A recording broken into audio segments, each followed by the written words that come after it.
In this video, I'll show you how to check the friend requests you've sent on Facebook. Sometimes you send a friend request and later want to see whether the person accepted it or not. Facebook keeps a list of all the requests you've sent, and you can easily view them in just a few steps. First, open the Facebook app and tap on the 3 horizontal lines in the top corner. Then tap on Friends to open the Friend Requests section. Here you'll see the requests people have sent to you. Now tap on See All next to Friend Requests. After that, look for the 3 dots or the menu icon in the top corner and tap on it. From the options that appear, select View Sent Requests.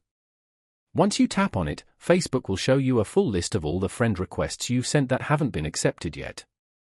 From here, you can also cancel any request if you change your mind. And that's it. That's how you can check the friend requests you've sent on Facebook. If this video helped you, make sure to like the video and subscribe to the channel for more simple and helpful tech tutorials.